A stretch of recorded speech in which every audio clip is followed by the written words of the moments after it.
The 90s Clone Saga is potentially one of the most infamous stories in comic book history. However, for a number of reasons, it also happens to be one of my favorites, in particular because it was the storyline that introduced the world to my favorite superhero, the Scarlet Spider. Recently on the channel, I started a series called Clone Saga Quick Reviews, where I give you my thoughts on each story from the 90s Clone Saga. In the last video, we talked about the Double Part 3, where we saw the Spider-Man clone struggle to overcome his doubts about his identity, only to discover that his struggle to overcome those doubts was a plot from the Jackal to brainwash him into believing he was the one and only Peter Parker, which would prime him to be in the unfortunate position to fight Peter Parker. But in today's Clone Saga Quick Review, we're going to be finishing this 4-part story by checking out the flipbook story from Spectacular Spider-Man number 217, the Double Part 4, The Burial. Stars and Stripes! Hello and welcome to another Carrot Scraps video, and by another I mean the 147th. Now, as usual, before we get into the video, I wanted to give a couple of disclaimers up front. Most importantly, I wanted to remind you that if you wanted to check out the stories in the Clone Saga Quick Reviews, there are a couple of ways for you to do so. First of all, by checking out the Clone Saga Epic books in either trade paperback or digital form, by checking out the Clone Saga Omnibus, or by looking up the issues individually on Marvel Unlimited. I'll always give a brief description of the story that I talk about in each episode, but I always want to encourage people to read comic books, and the main point of these videos is to talk about my thoughts on these stories, not to necessarily give you a crash course on the events. Anyway, with that out of the way, let's talk a little bit about the comic that we're reading today.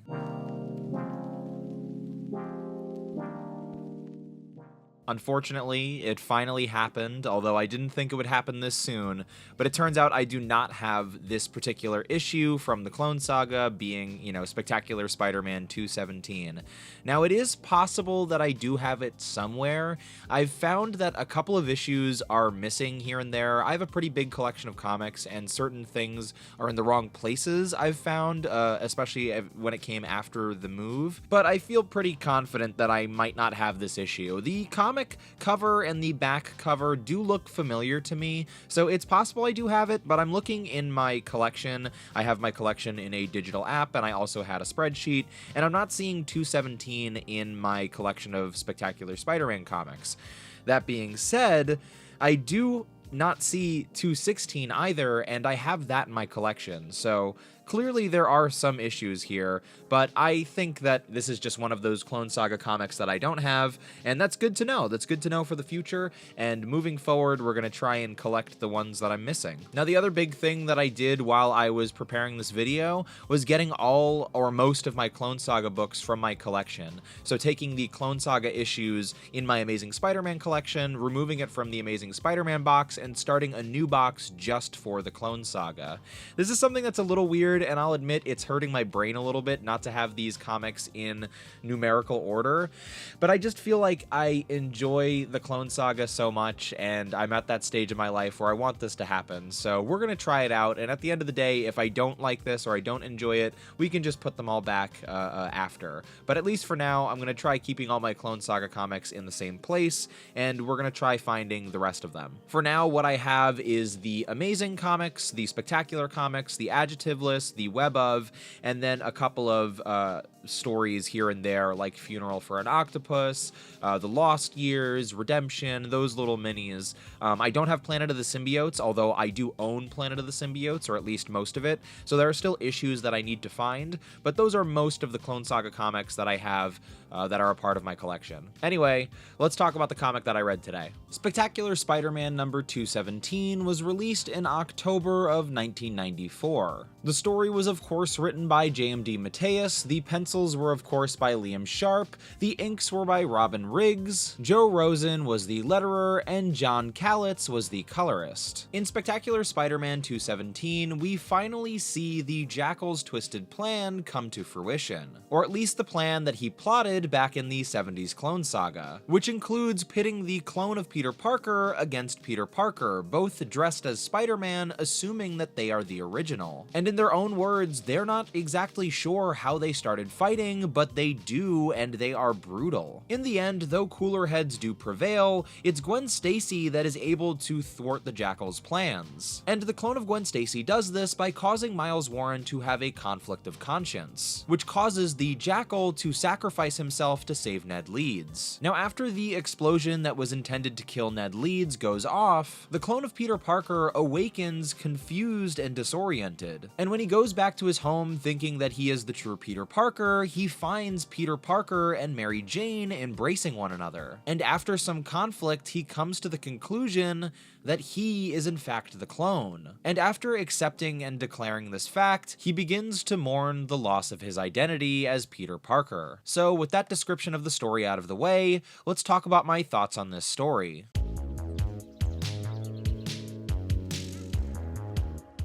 So the fourth part of this story definitely doesn't let you down. I think this is a great chapter and another favorite chapter of mine in this story. I think it really follows through with the themes that were established in the previous three parts of this story, and I think it's a great conclusion, but also a great start to the rest of the saga and what's about to come immediately after, the very next story that comes chronologically. I will say that this story does take place in between Spider-Man continuity, and Spider-Man continuity that obviously takes place a while from today, as of when I'm recording this, but also when this was published. These stories, the original Clone Saga that this story, The Burial, is taking place in between. If you don't know, the original story, in between events, that's when this story is taking place. It doesn't necessarily lecture the reader or keep the reader up to speed on what happened in that original story. And on one side, I think that that's kind of nice that it, trusts the reader enough to just research and look into the story. To be fair, in the 90s, it was a lot more difficult to find readers' copies of these, trade paperbacks and such, so it was harder to research these stories. So I do wish that they did a little bit more explaining to the audience, but at the same time, I do appreciate the honesty. But I gotta say, it was weird. I expected a little bit more explaining of the original story, but there are just moments, for example, like the original Peter Parker taking Ben Reilly, or rather the Peter Parker clone, and throwing him into the smokestack at the end of the original Spider-Man Clone Saga. That is a big moment in that story, and it's kind of glossed over in this new story. This kind of explaining of what happened to that clone before and after those events. For whatever reason, I was expecting them to kind of focus on that aspect a little bit more, and they just didn't. So there's parts of me that respects that, and there's parts of me that think it's a little bit odd. But overall, I really do love this story, and I think it's fantastic. One of my favorite things about this story is this separation of Peter Parker and himself, this kind of conclusion of his struggling with his identity. Now, the Peter Parker clone is obviously a different character, right? And a big reason why he's a different character is because he lives a totally different life. He experiences Peter Parker's memories in a different way, and they just divide, in terms of their personal history, pretty drastically. They are made into different people as time goes on. But right here, they still are very similar, and I like that they focus on this story of Peter fighting with himself. That is a theme that is persistent throughout Spider-Man comics forever, but especially up until this point in Spider-Man comics. And I think JMD Mateus is somebody who really focuses on that idea and that storytelling. It's kind of a joke with his writing, I feel. It's something that I love about his writing, and it's something that is fascinating about his writing. It's a strength of his writing, but it's also sometimes done so much that it becomes a little silly. For example, Peter versus the Spider. Like, what is his persona versus himself? And then also the Jackal versus Miles. I feel like we touch on that a little bit in this story as well. But then there are sillier examples like the Owl versus Owlsley, right? Like, we'll get that later, and it's like, okay, I get it. The persona versus the self, I understand it. But here, I think it's done really well, and in a different way than typically we see with him. I feel like they're talking more so just about personal identity rather than superhero identity. Peter Parker has been fighting himself as Peter his entire life, and that's something that's focused on in this story. That's something that both the clone and Peter are dealing dealing with in different ways in this story. But then when they start fighting, when Peter and the clone, when Spider-Man and Spider-Man start battling each other, it is the physical representation of that inner conflict for both of them. And I just think that that's done really well. I think that it looks really good. I think that it's visually a really powerful image with the narration and the self-reflection of that idea. And I really like what's said from the characters and their kind of comments on this situation and how perplexed they are by the fact that they're fighting each other and wondering why they're fighting each other. All of that I think is done really well. And I think, again, it's a really good conclusion to this story, since this story is about conflict and this struggle with self-identity. And we literally finish the story of a character fighting themselves by seeing him fight himself. Now, speaking of clones, throughout this story, we see Gwen Stacy and we hear a narration from presumably the Peter Parker clone that we've been following this entire time. And of course, this Gwen Stacy is a clone of the original Gwen Stacy. Now, something that I found was really interesting about this story and the way that it was narrated is the kind of pity and almost judgment from the narrator towards Gwen Stacy. They kind of dehumanize her in a way by referring to her as a creature. They even refer to her as some kind of duplicate, some kind of copy, like that she just doesn't, she's not right in some way. And I felt like this was particularly hypocritical of the narrator, presumably because, you know, he is a clone. He thinks he's a clone, or at least throughout the story, he is a clone. Now, obviously, at this moment, it's a little bit different. The context is a little bit different. And I'm not saying that he's a bad person for being a hypocritical. I just think that it's interesting for the story to have this narrator discuss Gwen in this way, not realizing their predicament. And again, the big reason is probably because they don't realize they're a clone at that moment, right? But still, in the context of the story, I think it's a really fascinating contradiction, especially because Gwen does have her own autonomy, especially because Gwen is her own person in this moment. Sure, she's a clone, but she's a person as well, and she has her own motivations, and she does something that really does affect the story in a more impactful way than even the two Spider-Men do. You know, Peter Parker and his clone don't affect the story as much as Gwen does in this little moment, and yet in the narration, they're almost taking away her autonomy, which is the very thing that this clone has been struggling with and will struggle with in the future. And I just thought that was really fascinating, and I have to imagine in some way that that was intentional. Now, going back briefly to the self versus the persona conversation, we have Miles Warren, who has his mask taken off by Gwen, and who has this kind of transparent moment where he briefly, you know, regains his sanity. That's the way that it's described. And he forfeits his life to rescue Ned Leeds. And I don't know, I've always found this moment a little strange and a little odd, especially with the rest of the retcons and the rest of the history of the Jackal. But in this moment, I found myself wondering, is this meant to represent the death of Miles Warren? You know, talking about his sanity and talking about this kind of humanity that's inside of him, and seeing the more unhinged he will become in the future. He truly does fall even further apart, sometimes in interesting ways and sometimes in just poorly written ways, but you can't deny that Miles Warren, the Jackal, becomes more and more insane in his depictions and in his writing as the Clone Saga continues. And I just have to wonder if this moment of humanity is meant to represent like a portion of him dying, a portion of Miles Warren dying, and then the Jackal being given the opportunity to take over. When you don't have that balance of human, you know, your person, your Miles, versus the persona, the Jackal, then the Jackal will just take over entirely, and the persona will be all that's left. I don't know if I'm just making too much of that, but that's something that came to mind while I was reading this, was that this final act is some kind of death of Miles Warren's humanity, allowing the Jackal to completely take over. And again, there are a lot of discussions of self and identity throughout this story, and this will continue to be themes throughout the Clone Saga.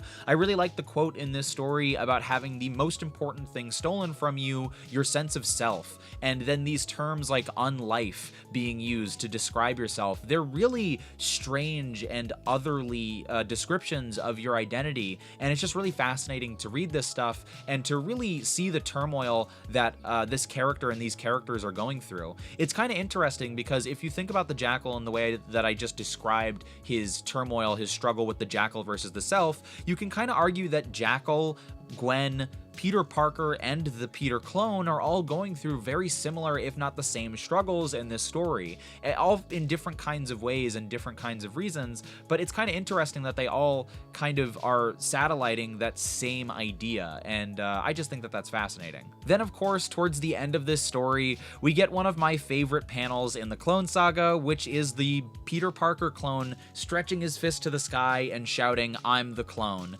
And again, this is just another one of those panels that's super iconic to me. It lives in my head rent-free, and it's just another one of those things. I'm sure you'll hear me mention this a lot throughout these reviews, is just clones and people being clones, and that being okay, being a big part of the Clone Saga. That's something that I always related to for some strange reason. I think we're learning why I related to it so much.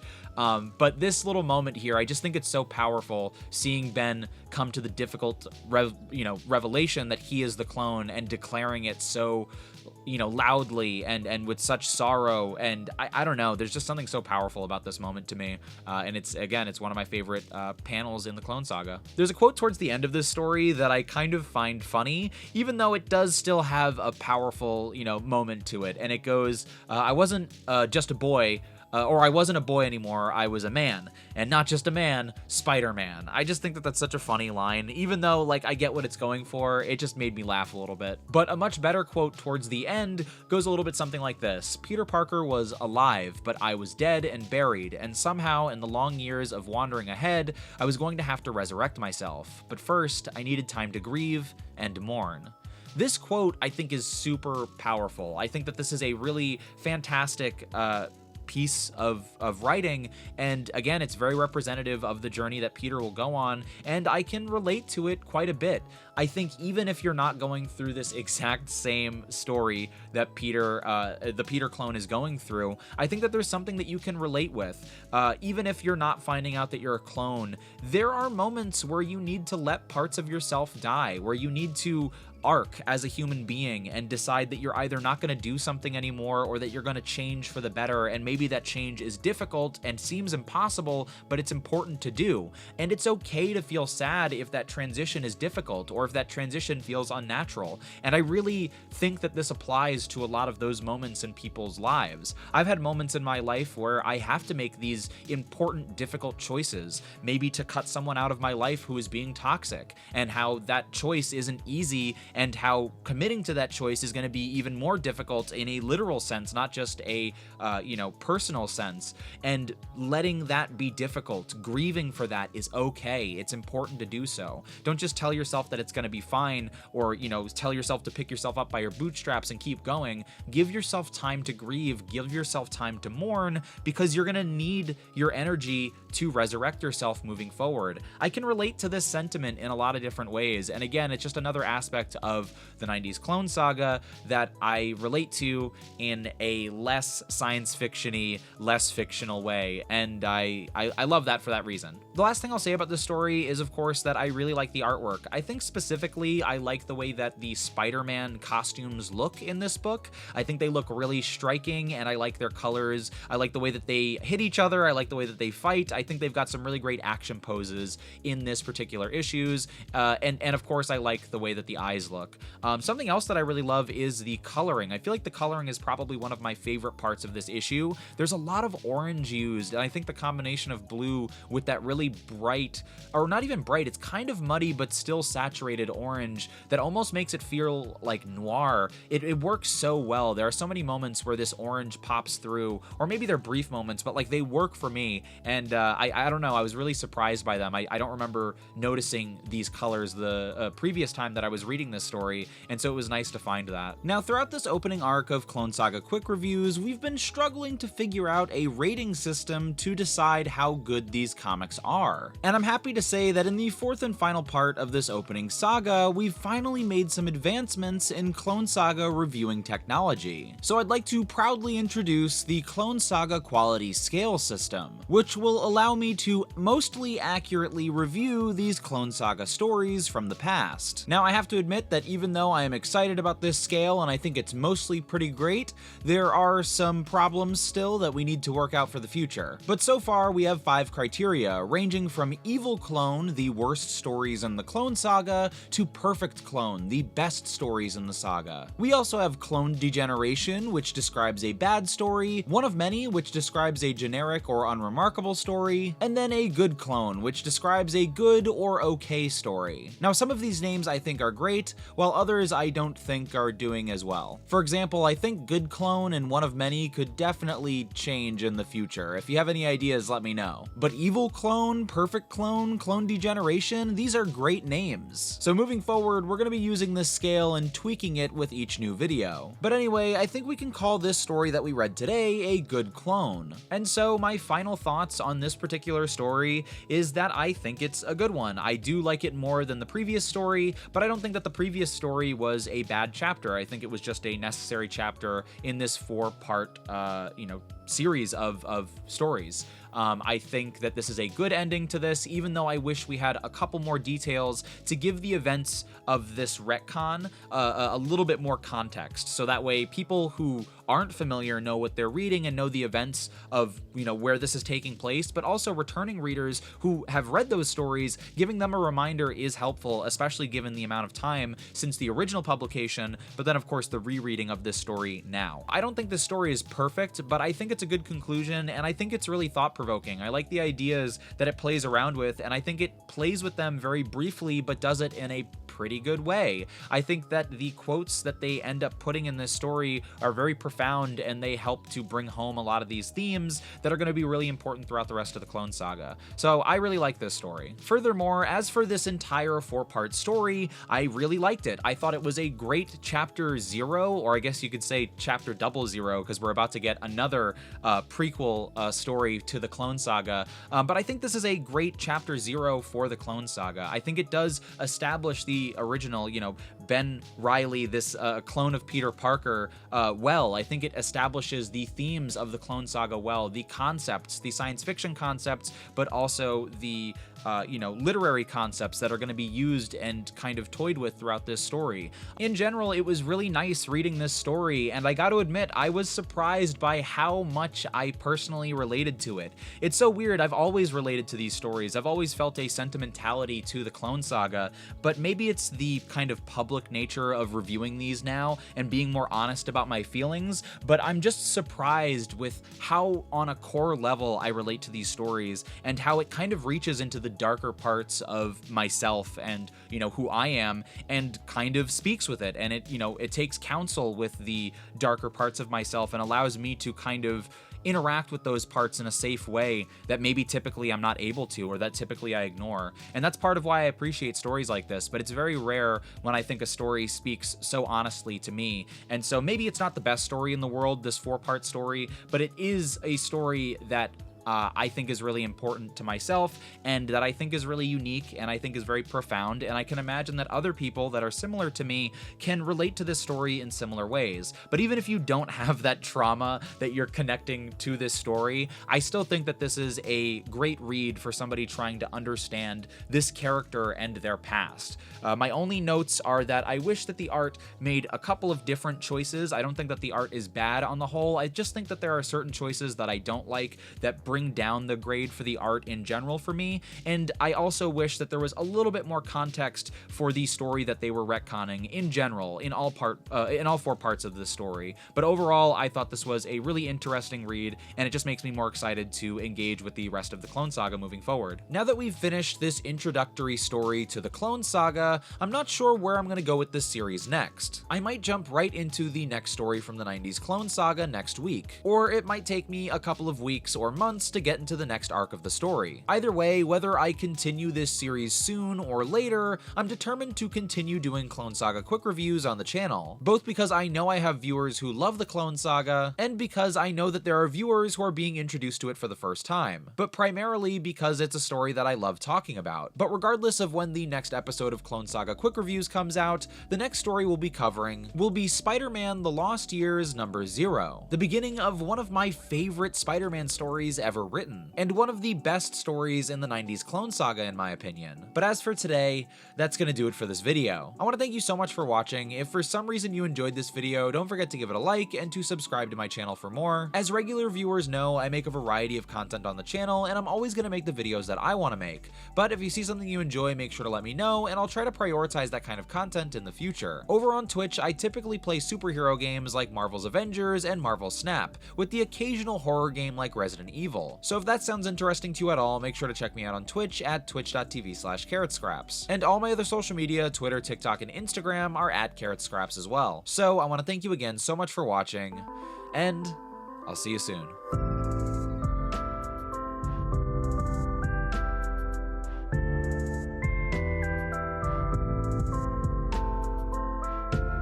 Recently on the channel, I started a series called Clone Saga Quick Reviews, where when I record these lines, I do this thing where I like keep my fingers together. I don't know, like I do a weird pose. So like all my hands are together, my fingers are all spread out. I look like Mr. Burns from The Simpsons. I don't know why. My body tenses up and I just start reading lines like that. I don't understand why I do that, but it is the truth. It is truthful even if it's illogical.